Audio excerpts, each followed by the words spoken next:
Bienvenue, chers téléspectateurs, dans l'interview d'Africa 24. Notre invité est Guy Mbengue, administrateur, directeur général de l'APEXI, l'association pour la promotion des exportations de Côte d'Ivoire. Soyez le bienvenu. Merci. Alors, devant vous, plusieurs plaquettes que vous allez devoir soulever les unes après les autres, lire à haute voix et réagir. Commençons par la première, s'il vous plaît. D'accord. Depuis 1997, quelles sont les réalisations majeures de l'APEXI? Le rôle de l'APEXI est surtout de s'assurer que les entreprises ivoiriennes aient des parts de marché conséquentes sur les marchés étrangers. Ça, c'est très important, de manière quand même à ce qu'elles puissent avoir des bénéfices pour assurer la pérennité et surtout pouvoir embaucher. Ça, c'est important. Donc, depuis 1997, on a appuyé presque 1000 entreprises en termes de renforcement des capacités, comment faire en sorte qu'elles aient les meilleurs outils pour pouvoir exporter, comment faire en sorte qu'elles aient les meilleures stratégies à l'exportation, comment faire en sorte qu'elles puissent avoir des parts de marché conséquentes à l'étranger. Ça, c'est une partie de notre travail. Deuxième partie, c'est de faire en sorte qu'elles puissent avoir l'information commerciale sur les marchés étrangers. Vous savez, pour réussir l'exportation, il y a à la fois l'information commerciale et la finance. Ça n'existait pas avant la création de cette agence-là? Ça existait, mais il y avait une structure qui était 100% publique. Afin de dynamiser la promotion et le développement des exportations, le gouvernement, le secteur privé et la Banque mondiale ont dissous cette structure pour créer l'APEXI, d'où le nom de l'Association pour la promotion des exportations. Finalement, c'est une association qui a un mandat d'agence, qui est managée par des gens du secteur privé. Donc la première partie, c'est le renforcement des capacités dont je parlais. Deuxième partie, c'est faire du lobby sur les marchés étrangers, de manière à ce que la Côte d'Ivoire ait une certaine visibilité. C'est ainsi que, parmi nos faits d'armes, nous avons été l'artisan de l'éligibilité de la Côte d'Ivoire à l'AGOA en 2002, puis après la crise, en 2011. Et nous travaillons actuellement avec le gouvernement ivoirien, avec tous les partenaires, de manière à ce que la Côte d'Ivoire soit éligible au MCC, le Millennium Challenge Account, qui est un mécanisme américain qui nous permet de financer des actions pour la réduction de la pauvreté. Votre rôle, c'est aussi d'aller de pays en pays, lors de forums, de réunions, par exemple le Forum Africa à Montréal, pour faire la promotion des entreprises ivoiriennes aussi. Tout à fait, nous travaillons en symbiose avec le CPC et le gouvernement. Et nous avons, nous, une certaine approche en créant ce qu'on appelle les conseils d'affaires, les business council. On veut changer un peu le jeu de la promotion des exportations. On veut être ce qu'on appelle le game changer.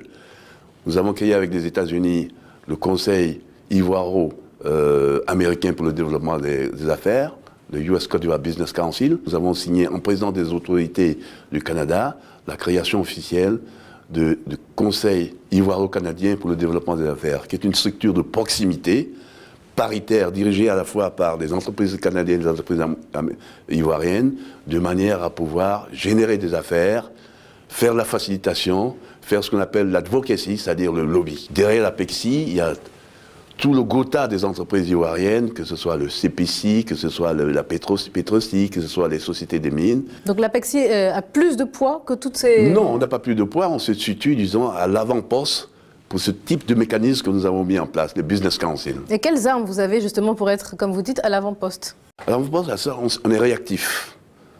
Tous ceux qui travaillent à l'APEXI ont des gens qui ont une expérience longue du secteur privé de l'international. Et ensuite, ils sont jugés sur les performances.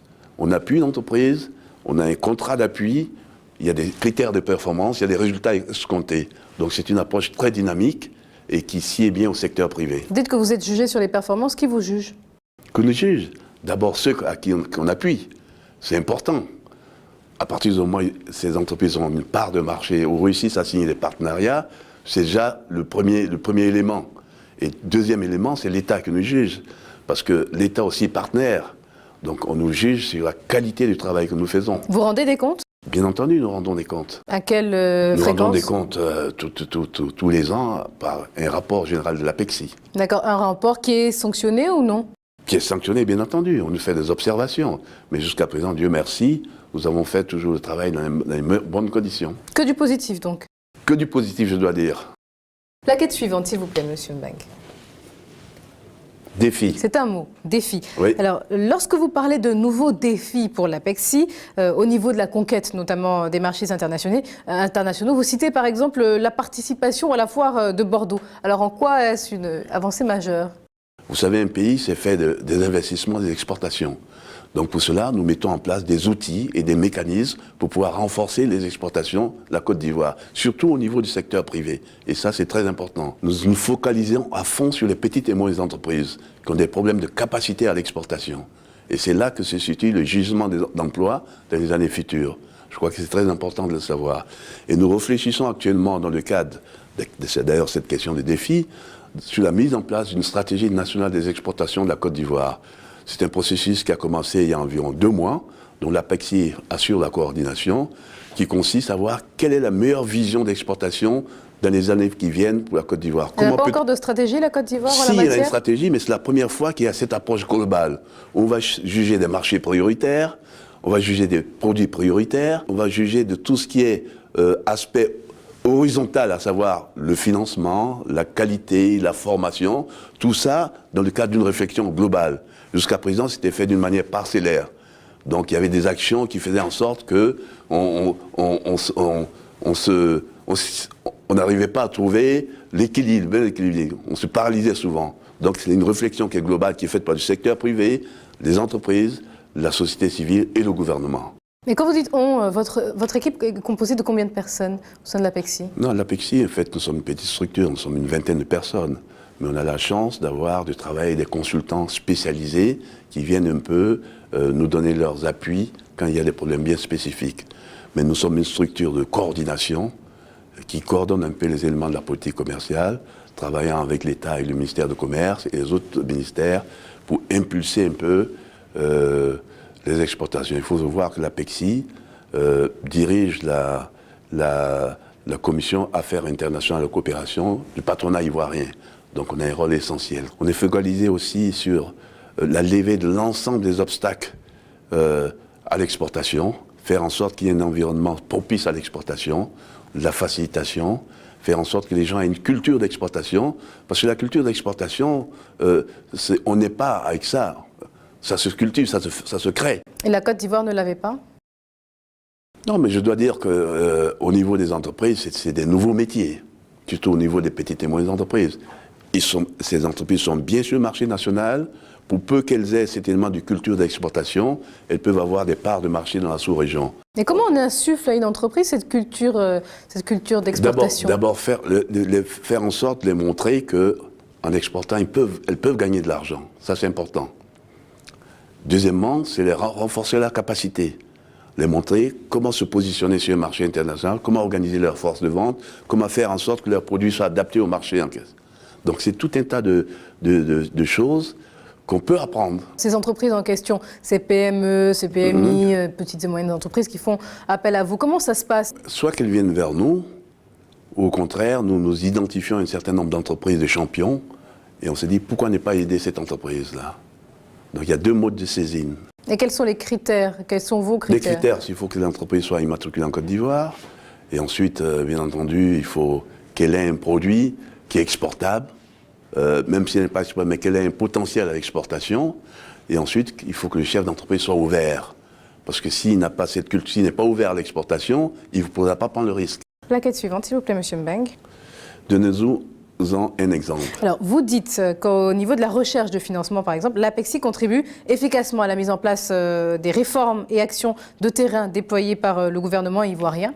Donnez-nous un exemple. Par exemple, nous avons négocié avec l'appui de l'État de Côte d'Ivoire un projet d'appui pour le développement du secteur privé de 15 millions de dollars sur 3 ans, dans lequel nous subventionnons certaines actions des petites et moyennes entreprises. Je prends un exemple concret. Une entreprise qui aurait aimé exporter un produit, par exemple, sur le marché canadien. D'abord, la première question de savoir est-ce que ce produit est exportable en termes de packaging, en termes de marketing, quelle est la meilleure stratégie d'exportation. Nous prenons le consultant le plus idoine pour faire ce travail que nous finançons à hauteur de 60%, et les 40% étant pris par l'entreprise. Déjà, si l'entreprise prend 4%, on sent déjà sa motivation. Donc on met des actions subventionnées par ce qu'on appelle des tickets modérateurs, qui permettent de la facilitation des entreprises pour pouvoir exporter. J'étais entre les mains la question Joker qui va clôturer cette émission. Vous espériez attirer vers la Côte d'Ivoire l'aide américaine au développement. Est-ce que vous y êtes parvenu ? Bien entendu, le centre de ressources AGOA.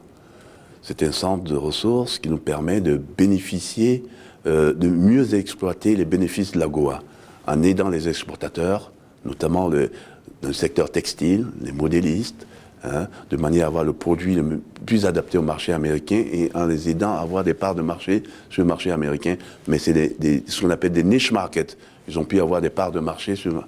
Uniquement les niche markets? Oui. Pour avoir marché de niche?